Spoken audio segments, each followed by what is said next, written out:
we settle down, please? Alright, hey, what's up? It's your boy Rawk, and thank you for coming. We have some very important issues to discuss today, so I truly appreciate you taking the time out of your weekend to be here. Now, as you're no doubt aware, we are making a sequel to Pokemon Snap, but we just can't come up with a title. Here are some of the contenders.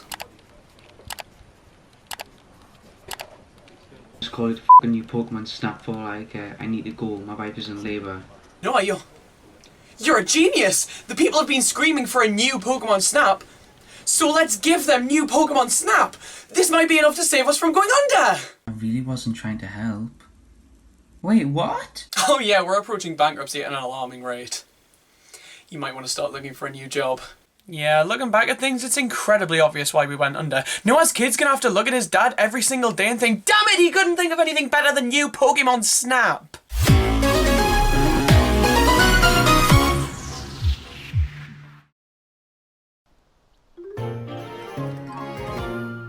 New Pokemon Snap released on the Nintendo Switch on April 30th, 2021, and was the triumphant return of the beloved Pokemon Snap series. I mean, there was the Nintendo 64 game.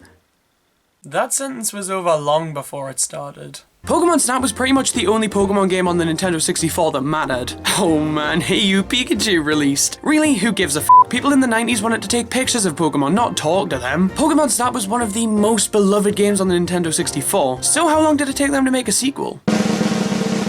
22 fucking years. The timing of this one was incredibly strange. Like you had the Wii, with its IR blaster and its pointer controls, aiming the camera by pointing the Wii remote at the screen would have been blissful. Nah, we don't want to make a game on the Wii. You had the 3DS with its stereoscopic 3D. This system would have been perfect for an on-rail photography game. But man, we just don't feel like putting this game on the 3DS. You had a whole ass Wii U gamepad that could have been used to take photos separately from the view on the TV. This controller just screams Pokemon Snap. Don't you fucking dare put this on the Wii U! And now we have the Switch with its boring ass standard controller and its boring ass user interface and its complete lack of me giving a shit. I didn't want to be happy anyways. Now I wasn't there for the great Pokemon Snap 2 wait sesh. I wasn't into Pokemon at the time. I'm still not into Pokemon now, so dear God, please explain why this was my most anticipated game of 2021. I took a look at the N64 Classic back in February, and I thought it was beyond playable. I really enjoyed my time with this game, and when I saw the trailer for the sequel,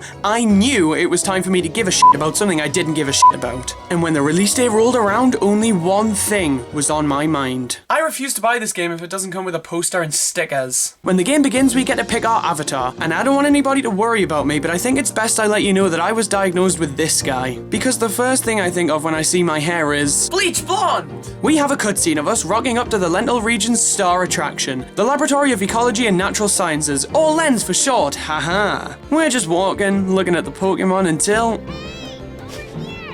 oh god, voices! Meet Professor Mirror and his assistant, who looks like a watered-down version of Iris from the Pokemon Black and White show, so even though she's called Rita, I'm gonna call her Iris because that name's kind of camera-themed. You see, I can Pokemon a little bit.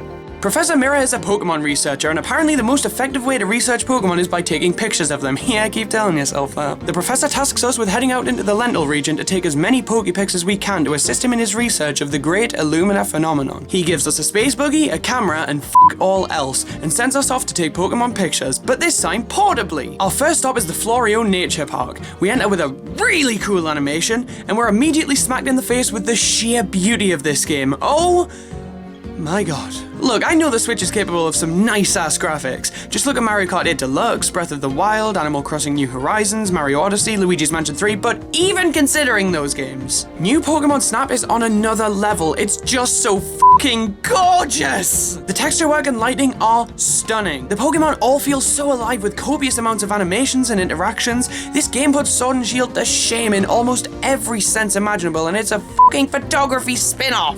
Much like the original game, there are upgrades to unlock the more you play that'll help snap pictures of Pokemon in different ways. The apples make a return, but now they're called Fluff Fruit, giving them a much less beat the f*** out of wildlife feel, which I can respect but not agree with. I just want to make a Pinsir miserable. The Pokeflute is back in the form of the Melody Player, and it introduces a new mechanic of being absolutely fucking worthless. I barely used this thing. There's like one time that you have to progress through a stage, and then any other time I tried to use it, barely any of the Pokemon around me responded to it, so honestly, what's the point? The speed boost is back, everybody, but only after you've beaten the game because you couldn't possibly use it before then. It just wouldn't work. So all of the items returned from the original, right, Rawk? Well, 3 out of 4 is close, but it's not 100% f***o. The pester ball didn't make a return, probably because poisoning living creatures isn't the hip thing to do like it was in the 90s. I'm not repeating myself. Old items aren't all this game has to offer, however, as there are new upgrades, and 2 of them. First, we have the Illumina Orbs, one of the biggest thing the trailers boasted, and I'm kind of conflicted on these guys. Let's start with the good. There are a number of islands in the Lento region, and in order to unlock a certain island's Illumina Orb, you have to photograph the Illumina phenomenon in action. This is a great concept, as hunting down an example of the phenomenon can be really fun, especially in the levels where it isn't as obvious where it is. And the reward of the orb is just the cherry on top. When throwing an Illumina Orb at a Pokemon, they will illuminate, and this will almost always lead to a unique interaction that will score you a whole bunch of points, but more on them later. So what's my issue with the Illumina Orbs? Well, I'm not a huge fan of how they made Pokemon look. In some instances, it works really well, like with Scorbunny and his blue flames. That's actually probably my favorite use of the orbs on any given Pokemon. But for others, I don't know, they just kind of look off. This is definitely just a personal nitpick, but I'd much rather see the Pokemon in their natural states, not jarringly neon in an otherwise luscious natural landscape. Again though, this is wholeheartedly a me thing. For my money, I'd take the scan ability most days, but luckily for me, this thing is free as long as I spend £50 on the game.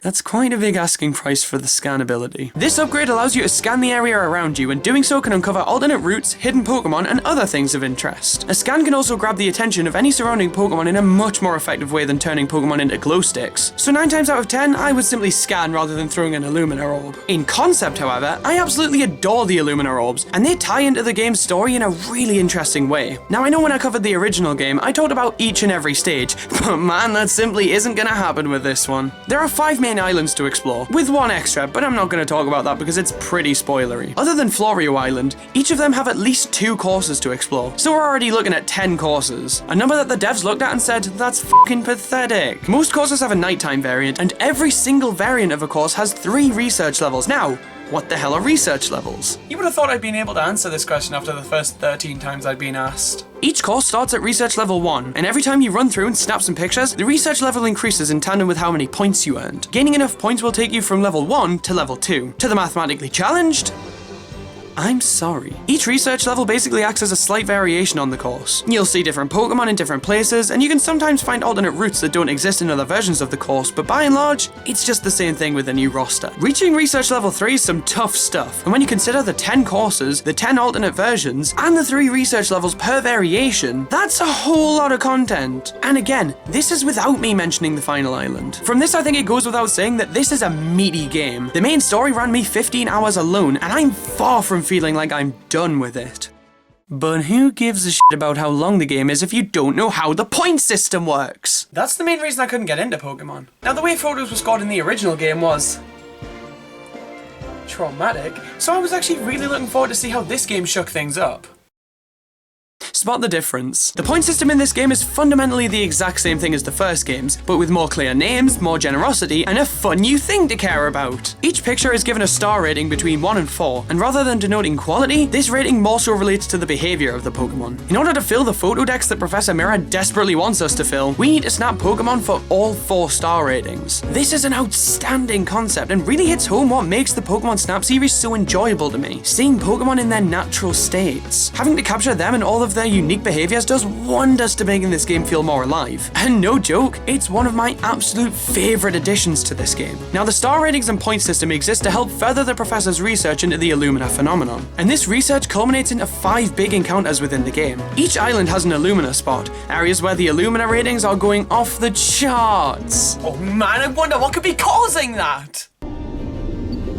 Mother of In the Illumina spots, we find 1 big Illumina Pokemon, and these guys are kind of like boss encounters if you want to consider each island to be like a world in any other Nintendo game. These guys unlock after doing enough research on an island, and these encounters are monumentally enjoyable. They really allow you to fully immerse yourself into the world for a bit. They're giant mystical creatures that could very easily be seen as a threat, and yet there's an element of serenity to some of these encounters. And then in other encounters, the Pokemon is really tricky to get a picture of, and you have to be hyper-focused the whole time, and it's just so cool! But this one with the fish can right off. I don't know why, but this thing felt like a goddamn horror movie to me. There's always been something about being deep underwater that's been a little bit terrifying to me. And to have this huge glowing abomination show up every now and then to give you a good old scare in the face, yeah, I haven't slept in weeks. Having these grander encounters contrasts the base gameplay in such an interesting way, and actually works to make me appreciate the more mundane encounters even more. Other than the fact that sometimes the game just won't allow you to submit pictures because they weren't glowy enough, I have no complaints about this edition. They're some of the highlights of the game for me, and they tie into the big mystery that the entire narrative is based around in a really interesting way. The final big addition to the game is the request system, which is such an obvious thing to include in a game like this, and I guarantee you that's the sole reason that absolutely nobody saw it coming. Periodically throughout the game, you'll be given requests to complete by the game's characters, like the Professor, Iris, Todd from the original game. Wait, Todd from the original game? Yeah, he kinda just shows up midway through the story, and along for the ride with him is this annoying prat, Phil. Now obviously Todd is a pretty significant character, even if he doesn't really do a great deal in this one, but does Phil bring anything meaningful to the table? Man, fuck this kid. Anyway, they'll give you a task to do which involves getting a picture of a Pokemon doing something specific, and the requests can actually give you hints on how to get a 4-star picture of a certain Pokemon. It's too bad they don't fucking work. Yeah, a lot of these tasks, they just don't work. Now, of course, you might be saying, oh, Rawk, you're probably just not good enough to do them, but nope, it's official, they're fucked. But I mean, who cares? While I appreciate the feature immensely, my list of requests is the last thing I'm thinking about before jumping into a level, to be perfectly honest. So I'm not sending a strongly worded letter to the Pokemon Company because they haven't patched all of them yet. Now, one of the biggest complaints many had about the original game is that it wasn't Instagram enough, but Nintendo fixed this. Let's discuss. You can edit your pictures and share them online, view pictures from other players, give and receive likes, which is pretty cool. This definitely feels like the developers wanting to give this game an evergreen element. Make it so once you're finished with the game, you're never truly finished with the game. But I gotta be honest, I just don't give a shit.